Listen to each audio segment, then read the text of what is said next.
Well, hello everyone. It's week 4.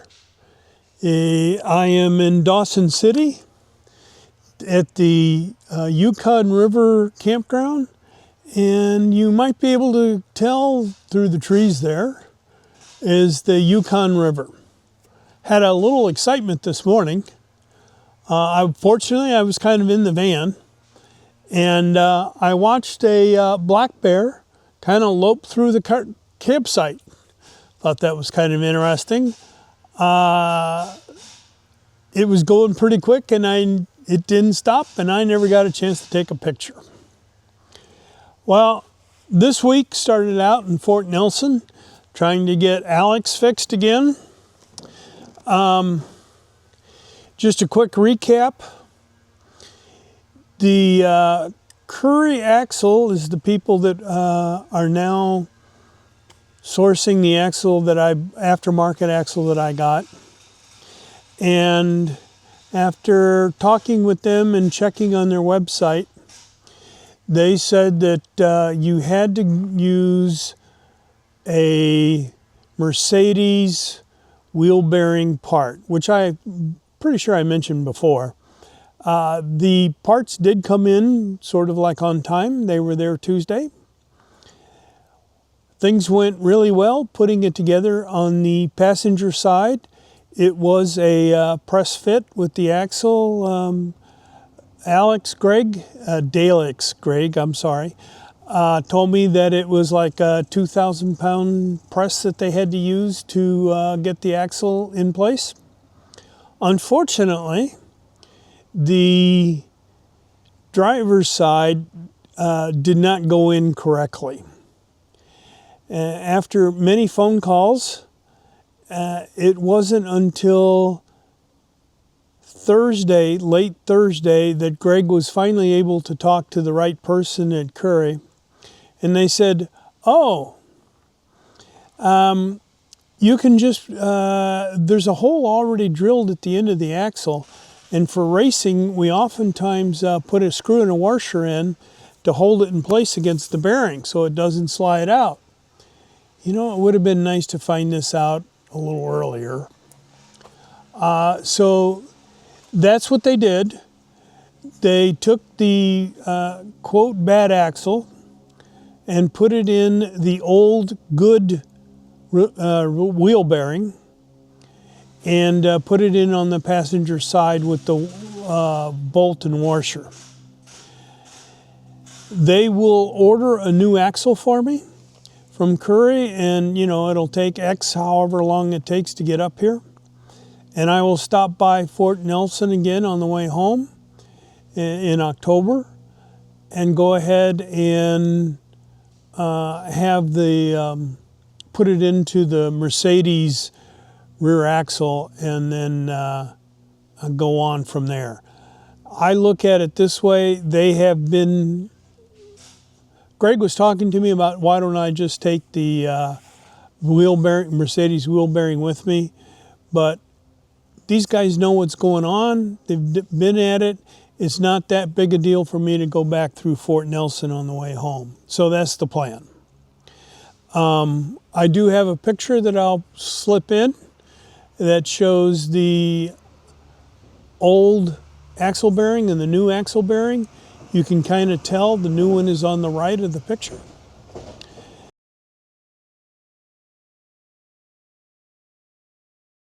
So that kind of ends the ordeal for the time being anyway. I have driven up here, and it's like 900 plus miles over some rough roads and spots and didn't have any problems. So keeping my fingers crossed. I don't believe I mentioned last time that I went to the Fort Nelson Museum.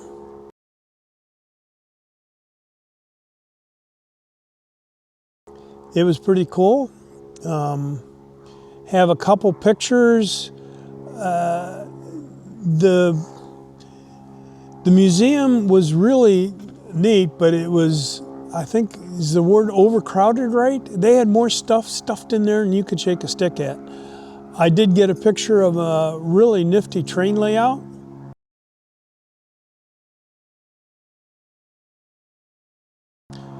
couldn't help myself. You're going to have to look at pictures of a massive engine that was used for generating power.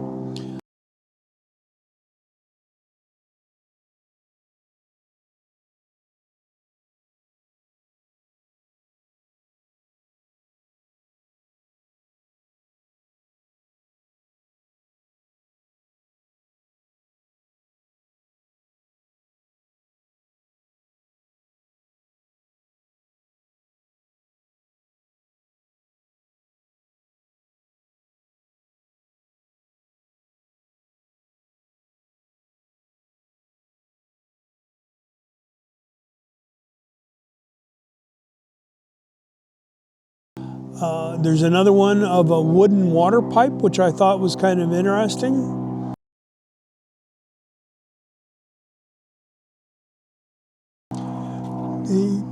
It'll be interesting to hear the airplane in the background, maybe. There were lots of vehicles, equipment, all that kind of stuff, that some of which I took pictures of that I'm not going to bore you with. Back to golf.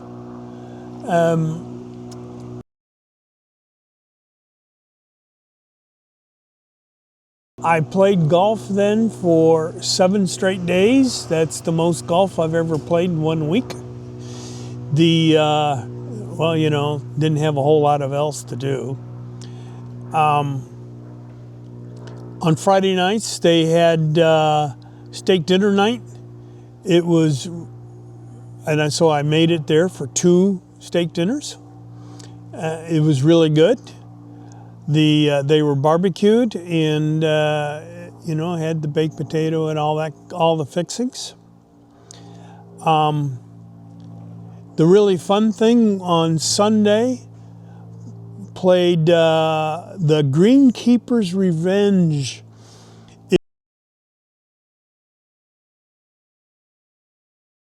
It was fun.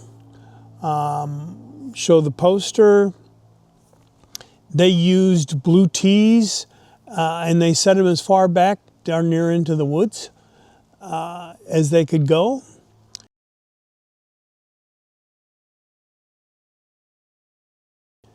Have picture. All the greens, the hole placement was on the edge. You know, it was like a foot from the edge, and there was always a slope going into it, you know, so it was never a clean putt. There were a 2-tier green, there was a 2-tier green, and they put the pin at the break of the green. So the whole green slants down to the 2nd tier. So, you know, if you missed the putt, it rolled down the hill and pretty much off the green. It was just plain ugly. There was one green that was really nice. They had the hole right in the middle of it. But what you didn't see until you got up close is they had little fences, like wickets, around the whole hole. And you had to kind of putt your way through the wickets.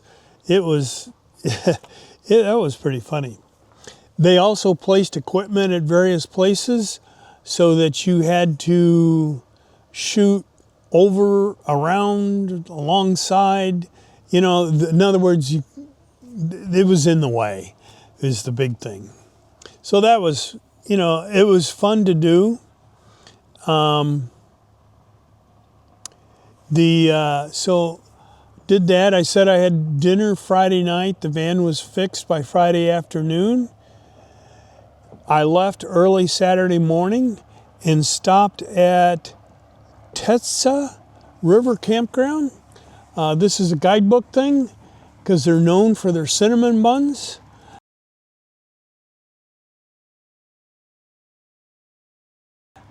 Stopped for the cinnamon bun. It was really good.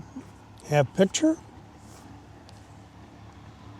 Then it was on to Watson Lake. Well, here we are, going down the road again.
Watson Lake, of course, is known for its signpost forest. And that was really pretty amazing wandering through that thing. There is some equipment in there that was left over from the building of the Alaskan Highway during the Second World War. There was a lot of that too at Fort Nelson too, by the way. So went to there. It just so happened that that was Yukon days. So I have managed to meet British Columbia days and Yukon days. I got there a little late and missed the parade through town, thank goodness. But when I stopped at the information center, they told me to go over to the park, and they had free hamburgers and hot dogs. So that's what I did. And it was, you know, the typical small town, what you'd think of get together, parade, had a cheeseburger. There was some really tough girls there. I will put them in the, just because I don't know, 12 to 14 range. They had a dunking booth. Now, understand the temperatures in the low 60s, it's overcast, and they were being dunked into the water and didn't seem to mind too much. You know, they just have to build them tough up there, I guess. I wanted to keep going that day. Fort Nelson to Dawson City was like 900 and some odd miles. So I went like another 100 miles thereabouts outside of Dawson City. Made camp. It was a little late. It was more like 6:30, something like that. And I was at Francis Lake Campground. Wanted to make sure I said that right. Did get some good pictures of the lake in the morning.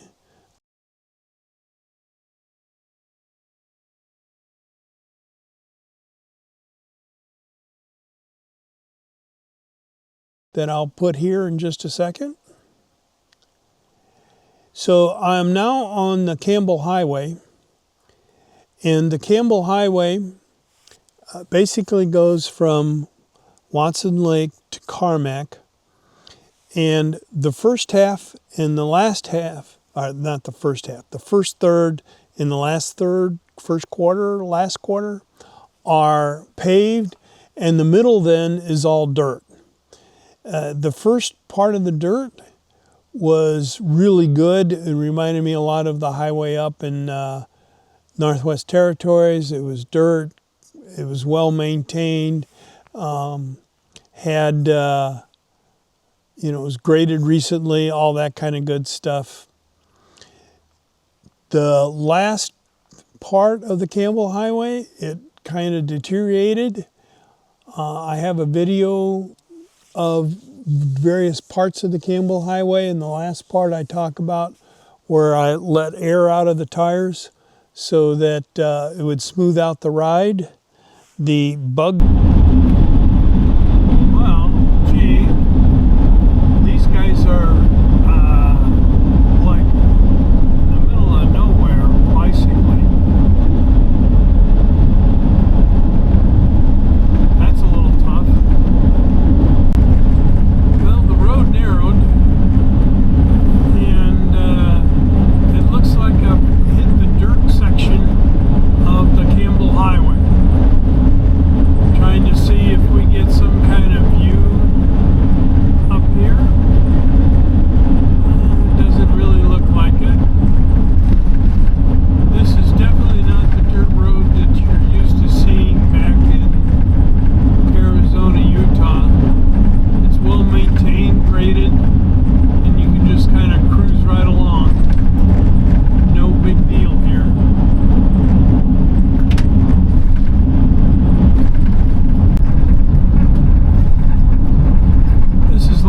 definitely a little bumpy, but it's kind of cool. You can see the lakes, mountains in the distance.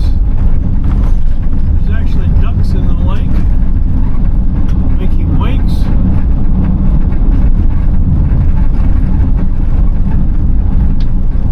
The road has really gotten a lot worse in the last 30-40 kilometers. Stopped, let some air out of the tires just to smooth out the ride. That seemed to help.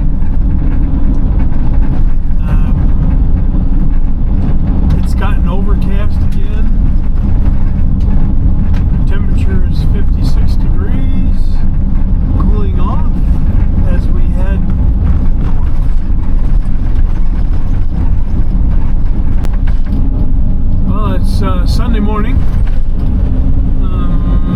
It is quite 8 o'clock.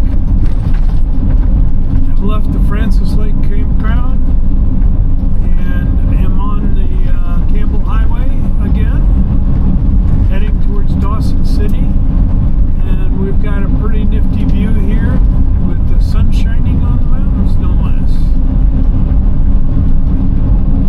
Not real fond of the way the sides have been overgrown here. Always worry about a critter bouncing out somewhere along the line. But it is a pretty neat view here.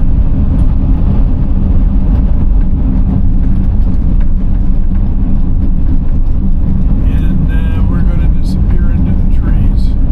Things are starting to get a little bad, but you know, I'll hold out here. Got fuel in Carmack and went ahead and went on to the Moose Creek Campground. Nothing real exciting there.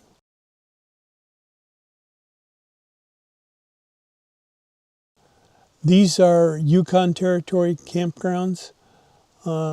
They're very well maintained. There's no facilities.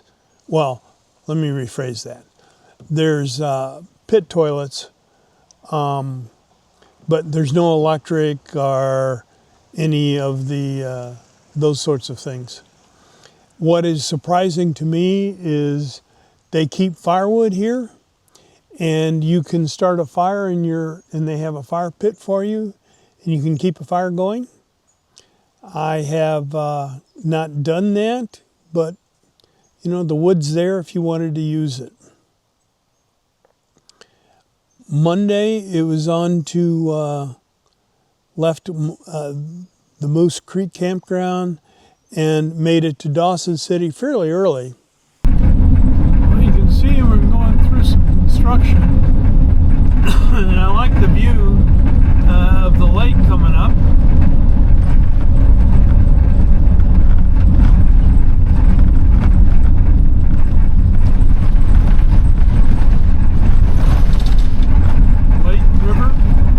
Probably more appropriate. Looks like they're taking a bend out of it here.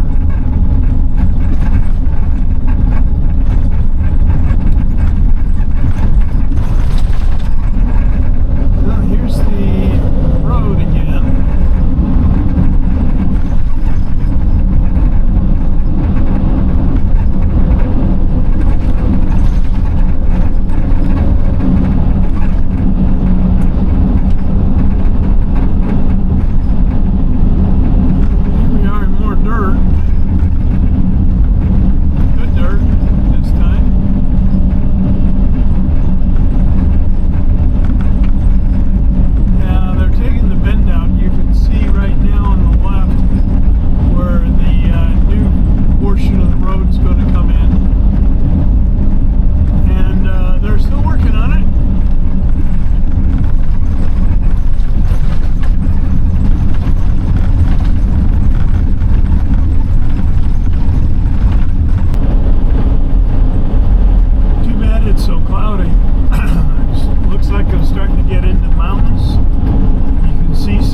Dawson Lake.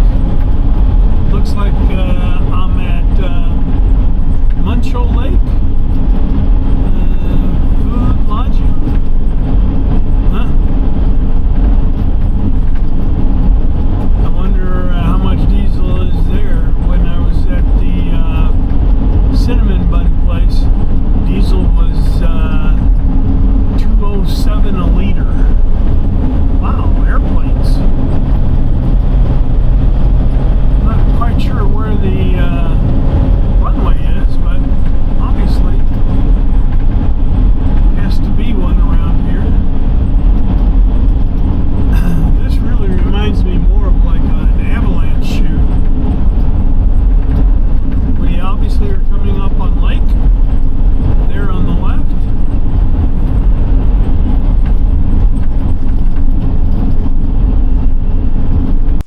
It was a lot cooler up here. It was in the 50s.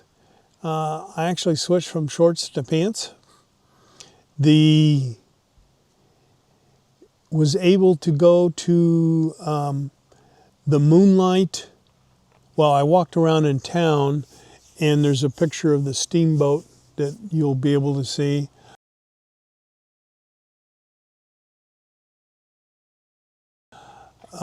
It's not steamboat, I shouldn't say. It's a riverboat is probably a more appropriate term.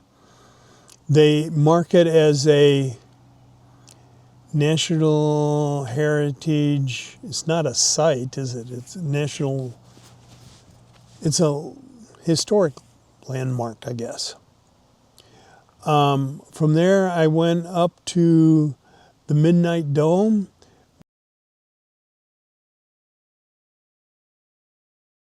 which gives an incredible overview of the valley. There's some pictures of that.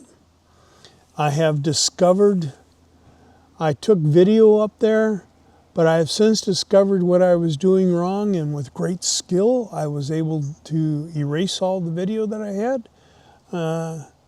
But I have some still pictures that were pretty good. From there, I went on to see the dredge number 44. Up here, they use the dredges up the tributary of the river to find gold. If you've been in Colorado around Breckenridge, you see the big mounds of rock along the side of the river. That's from the dredging operation there. The dredge here is huge, number 44. Supposedly, according to their stuff, it's the largest dredge ever made in the world. It was in operation from like 1910 or so to mid-50s. They tried to restart it in the 60s, but by then it had deteriorated too much and they couldn't get it restarted. So I did take pictures. You will have to deal with a few of those.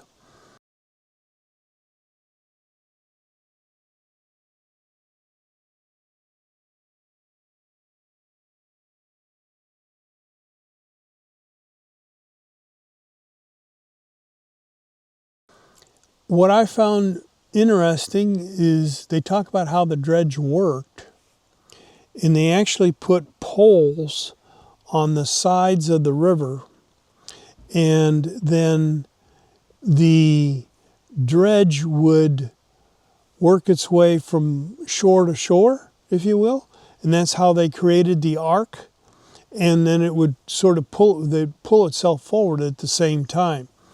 I thought that was interesting. Remember now, this was done 1910.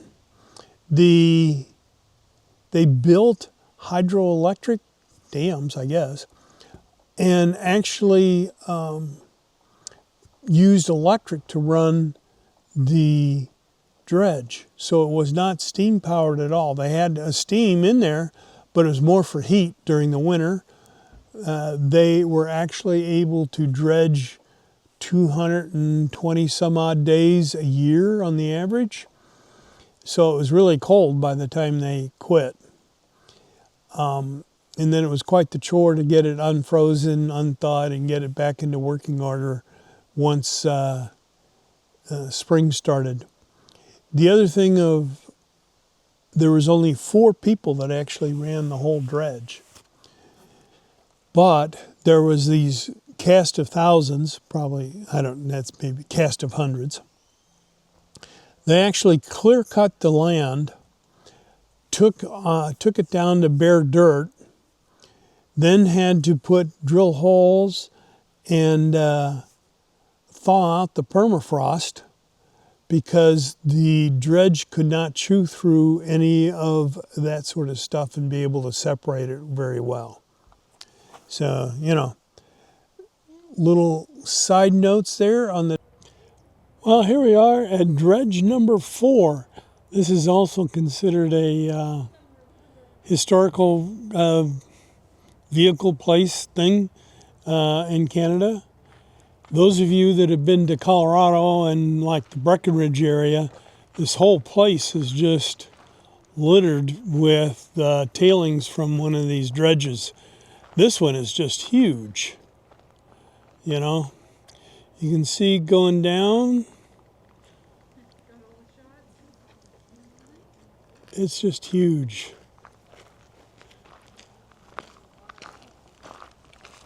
Walking along here.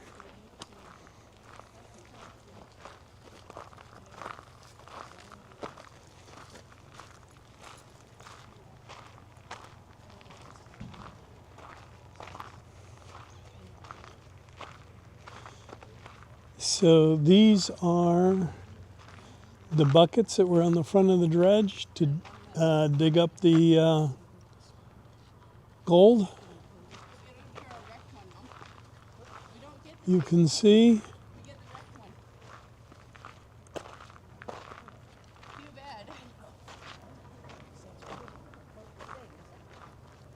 Doesn't look like you can actually get into it anymore. How you doing? You can go on a tour. You can? Yeah. That lady right down there, Savannah. You can sign up. Or there she is. She's right there.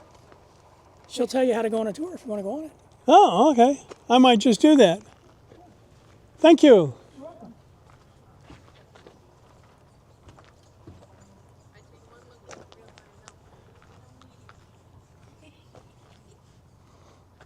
Dredge.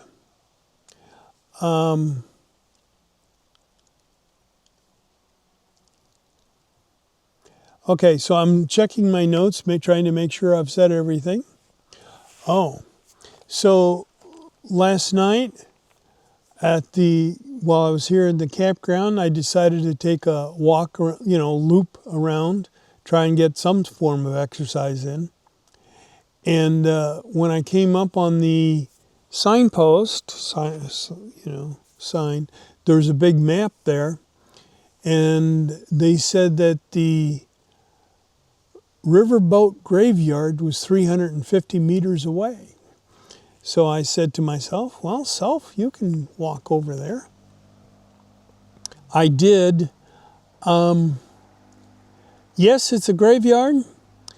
It's a little disappointing by this time because everything is pretty much just a pile of unrecognizable junk, wood.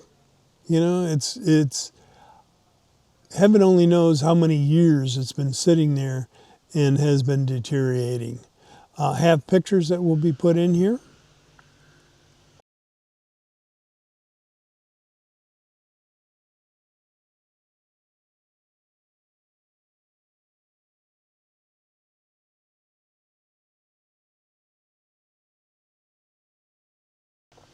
So tomorrow, I'm going to be heading out and we'll do Top of the World. The road is called Top of the World. And wind up back in Alaska and heading for Chicken. The goal here, I'm taking my time because I need to be in, today's Tuesday, I don't need to be in Fairbanks till Friday afternoon and check into the Airbnb. Oh, and then of course pick up Ruth and Mary Beth at the airport. That's minor detail. All right, well that should do it for today. We'll do the week one next week.